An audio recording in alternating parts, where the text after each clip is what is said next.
సుమన్ టీవీలో మీ business promotions కోసం ఈ కింది నెంబర్ను సంప్రదించగలరు.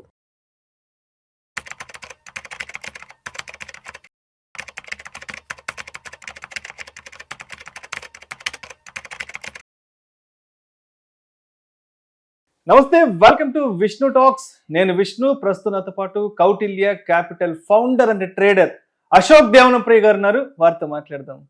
అశోక్ దేవనప్రియ గారు, నమస్తే సార్. నమస్కారం sir. Welcome to Vishnu talks. Thank you very much for the invitation. So Ashok Devanapriya garu, ఇప్పుడు ఈ ఫైనాన్షియల్ మార్కెట్స్ లో ఈ ఫ్యాట్ ఫింగర్ ఎర్రర్స్ అనేవి ఎలా జరుగుతుంటాయి, అండ్ మీకు బాగా తెలిసిన ఒక ఫ్యాట్ ఫింగర్ ఎర్రర్ గురించి కొంచెం డీటెయిల్డ్ గా ఎక్స్ప్లెయిన్ చేసి చెప్పగలరు? మార్కెట్లో సాధారణంగా స్ట్రెస్లో ఉంటాం. ఒక ట్రేడర్ అంటే ఆ రోజు మార్కెట్ వాలటాలిటీ హెవీగా ఉంటుంది, కొన్నిసార్లు ప్రాఫిట్ చేస్తాం, కొన్నిసార్లు లాసెస్ చేస్తాం. మా ఒక ఎమోషనల్ లిబిడో హెవీగా ఉంటాయి. ఎన్నోసార్లు ఏం జరుగుతుందంటే ఇన్స్టెడ్ ఆఫ్ బయింగ్ సెల్లింగ్ చేసేస్తాం, కాల్ కొనడంలో పుట్ కొనేస్తాము, ఏటీఎం కాల్ కొనే టైంలో ఓటీఎం కాల్ కొనేస్తాం. ఇలాంటి తప్పులు చాలా చేస్తూ ఉంటాం. ఇలాంటి తప్పులు సాధారణంగా ప్రతి ట్రేడరు చేస్తాడు. కానీ కొన్నిసార్లు ఏమవుతుందంటే ఒక చిన్న తప్పు ఒక పెద్ద సమస్యని సృష్టిస్తుంది. అలాంటి సిచ్యువేషన్నే ఫ్యాట్ ఫింగర్ ఎర్రర్ అని పిలుస్తాం. ఫర్ ఎగ్జాంపుల్, జపాన్లో కేసు జరిగింది. ఒక బ్రోకింగ్ కంపెనీ, మన జిరోదా, స్టాక్స్ ఇలాంటి ఒక బ్రోకింగ్ కంపెనీ, మిజుహో సెక్యూరిటీస్ అని ఒక కంపెనీ. ఆ కంపెనీ లైక్ ఏ నార్మల్ ట్రేడింగ్ డే ఆ రోజు ఒక కొత్త అబ్బాయిని హైర్ చేసుకున్నారు ఇంటర్న్ గా. జస్ట్ అవుట్ ఆఫ్ కాలేజ్, చిన్న బేసిక్ ట్రైనీ వాడు. ఆడికి బేసిక్ ట్రైనింగ్ ఇప్పించి టెర్మినల్ మీద కూర్చొని పెట్టి ఎవరో చెప్పారు, ఒక ప్రాక్టీస్ చెయ్యి, ఒక ఆర్డర్ పెట్టు. అప్పట్లో ఒక కంపెనీ ఉండేది, జేకామ్ అని చెప్పి, ఒక టెలికాం కంపెనీ అనుకుంటా. అది ఆ కంపెనీ షేర్ వచ్చి 6 లక్షల రూపాయలు, 6 లక్షల ఎన్లు in Japanese currency. So around 6 lakh rupees in their currency. 6 లక్షల రూపాయలకి అమ్మాలి. ఒక్క షేర్ అమ్మేకి ట్రై చేశాడు.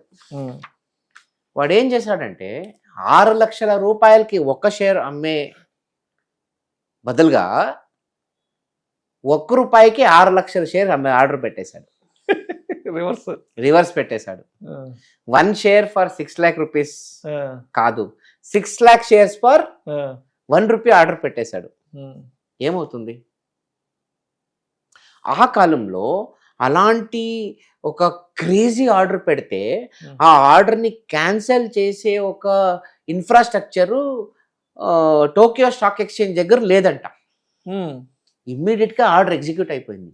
₹1 ఫిల్లింగ్ పోతా ఉంది. 6 లక్షల రూపాయలు విలువ గల షేర్ని నువ్వు ₹1 నువ్వు ఇస్తే ఎవడన్నా కొనేస్తాడు, అంతే కదా. ఆర్డర్ ఫిల్ అయిపోద్ది.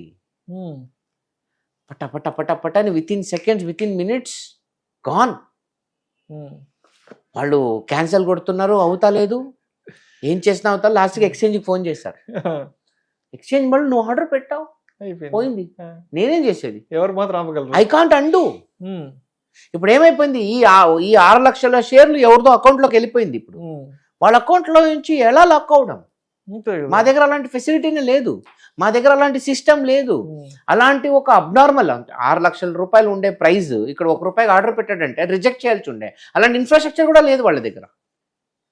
ఇవన్నీ కాకుండా ఆ మనిషి, వాడు ఒక ఇంటర్న్, వాడి దగ్గర ఏముంటుంది? ఇప్పుడుదా కాలేజీ నుంచి బయటకు వచ్చిన చిన్న అబ్బాయి ఆడు. వాడేం చేస్తాడు? వాడు ఇంకా ప్యానిక్ మోడ్లో ఉంటాడు.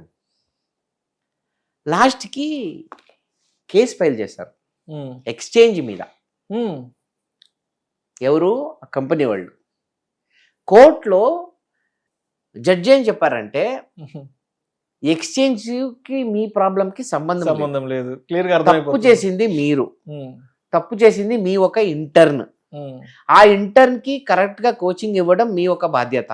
అది మీరు తప్పు చేశారు, మేము ఒప్పుకుంటాం. దురదృష్టం, చిన్న పసివాడు ఏదో తప్పు చేసేసాడు, దానివల్ల మీకు వాళ్ళకైనా టోటల్ లాస్ దాదాపు $300 million. ఈ రోజు లెక్కలో 2,500 కోట్లు మిస్టేక్. ఒక చిన్న సిల్లీ ఎర్రర్ నుంచి 2,500 కోట్లు వర్త్ మిస్టేక్. ఎక్స్చేంజ్కే ఇంకో $300 million లాస్ వచ్చిందంట అప్పట్లో. టోటల్ లాస్ ఇక్కడ $600 million. అంటే దాదాపు 5,000 కోట్లు లాస్. ఒక చిన్న ఇంటర్ను ఆ రోజు తెలియక ఒక్క ఆర్డరు కన్ఫ్యూజన్లో వేస్తే వాళ్ళకి అయిన నష్టం 5,000 కోట్లు. సో కోర్ట్ సెడ్ ఎక్స్చేంజ్కి నేను చెప్తాను, ఇలాంటి ఒక సమస్య భవిష్యత్తులో రాకుండా మీరు చూసుకోవాలి అని నేను వాళ్ళకి ఆర్డర్ పాస్ చేస్తాను. కానీ మీకు జరిగిన నష్టంలో వాళ్ళకి పాలు ఉందని నేను చెప్పలేను. అది వాళ్ళ తప్పు కాదు, అది మీ తప్పు అని చెప్పి లాస్ట్కి Tokyo exchange lot of foolproof systems introduce చేశారు. Price discovery process, okay, price variability, the range of the price, ఇలాంటి కొత్త కొత్త ఫ్యాక్టర్స్, కొత్త కొత్త రూల్స్ పెట్టి అలాంటి మిస్టేక్ అన్న ఆర్డర్ వస్తే కూడా దాన్ని క్యాన్సిల్ చేసే రకంగా ఇన్ఫ్రాస్ట్రక్చర్ బిల్డ్ చేసుకున్నారు. కానీ ఈ ఒక ఫ్యాట్ ఫింగర్ ఎర్రర్ వల్ల వాళ్ళకైనా నష్టం దాదాపు 5,000 కోట్లు. సో అందుకే నేను fat finger error, fat finger error, just ఒక నెంబర్ అటు ఇటు నొక్కడంలో. దీన్ని నాన్నకు ప్రేమతో సినిమాలో ఎన్టీఆర్ చెప్తాడు బటర్ఫ్లై ఎఫెక్ట్ అని. Butterfly effect. కొన్నిసార్లు మనం చేసే చిన్న తప్పు ఒక పెద్ద సమస్యకు దారి తీస్తుంది అని చెప్పి. సో 10 నెంబర్ కొట్టిపోయి ఇంకో 0 కొడితే 100 ఎగ్జిక్యూట్ అయిపోతుంది. 100 కొట్టిపోయి ఇంకో 0 కొడితే 1000 ఎగ్జిక్యూట్ అయిపోద్ది. ఇక్కడ వాడు ఏం చేశాడు, ఒక షేర్ అమ్మరా 6 లక్షల రూపాయలు కంటే 6 లక్షల షేర్ ₹1 అమ్మేశాడు, జస్ట్ స్వాప్. మనం ఎన్నోసార్లు ఇలాంటి తప్పులు చేస్తాం. నాకు తెలిసిన ఒక ఫ్రెండే చేసుకున్నాడు. వాడు he was suppose to come to Bengaluru for business trip. Kolkata to Bengaluru, Bengaluru to Kolkata flight book చేసుకోవాలి. వాడేం చేశాడు, Bengaluru to Kolkata income flight, Kolkata to Bengaluru reverse flight opposite setting చేసుకున్నాడు.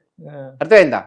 ఇప్పుడు నేను కోల్కతాలో ఉండా, నేను ఫస్ట్ బెంగళూరు పోవాలి, మళ్ళీ అక్కడి నుంచి కోల్కతా రిటర్న్ రావాలి. వాడేం చేశాడు, బెంగళూరు టు కోల్కతా చేశాడు instead of Kolkata to Bengaluru. So technical గా 2 ఫ్లైట్ రాంగే, 2 పోయినాయి. సో మనం ఎన్నోసార్లు ఇలాంటి సన్నివేశాలు వచ్చినప్పుడు ఫస్ట్ ఒక ఫైనల్ రీకన్ఫర్మేషన్ చేసుకోవాలి. అది ఎంత చిన్న మిస్టేక్ అయినా ఆ రీకన్ఫర్మేషన్ అనేది చాలా మంచిది. That is nothing but proof reading, verification. For example నాకు ఒక బ్యాడ్ హ్యాబిట్ ఉండేది, ఎన్నోసార్లు పర్సు బ్యాక్ జోబ్ లో పెట్టుకుంటే కింద పడిపోయేది. So any place I go ఒకసారి చెక్ చేసుకుంటా అక్కడి నుంచి బయట పోవాలంటే. This is like reconfirmation. Purse గాని మొబైల్ గాని ఒకసారి ఇలా ఉందా లేదా, వెనక ముందు ఒక ప్లేస్ నుండి ఇంకో ప్లేస్ మూవ్ అయ్యేటప్పుడు చూసుకుంటాం. సో ఎనీథింగ్ యూ డూ, ఒక ఆర్డర్ పెట్టినప్పుడు చెక్ చేసుకుంటాం, ఇది కరెక్టా, ఆర్డర్ కరెక్టా, క్వాంటిటీ కరెక్టా, షేర్ కరెక్టా, ఓకే అప్రూవ్డ్. సో ఇలాంటి చిన్న శానిటీ చెక్ మనకి ఇలాంటి ఒక పెద్ద బటర్ఫ్లై ఎఫెక్ట్ సినారియోని అవాయిడ్ చేయిస్తుంది. ఇది పాయింట్. అది ఫ్యాట్ ఫింగర్ ఒక పెద్ద story. Right sir. Thank you so much Ashok Devanampalli garu. So stock మార్కెట్లో ఈ షేర్లకు సంబంధించిన ఆర్డర్స్ పిక్ చేసేటప్పుడు కానీ సెల్ చేసేటప్పుడు ఎంత జాగ్రత్త వహించాలి. సో ఒక ఫ్యాట్ ఫింగర్ ఎర్రర్ వల్ల మన కంపెనీకి ఎన్ని వేల కోట్ల నష్టం వస్తుంది, అదేవిధంగా ఎంత బ్యాడ్ నేమ్ వస్తుంది. అంటే ఒక చిన్న నిర్లక్ష్యం, ఒక చిన్న అశ్రద్ధ వల్ల స్టాక్ ఆర్డర్స్ పెట్టేటప్పుడు లేదంటే సెల్ చేసేటప్పుడు, బై చేసేటప్పుడు ఒక నెంబర్ అటు ఇటు పడడం వల్ల అది ఎంత ఇంపాక్ట్ క్రియేట్ అవుతుంది అన్న దాని గురించి చాలా చక్కగా చెప్పారు. Thank you so much sir. Thank you very much.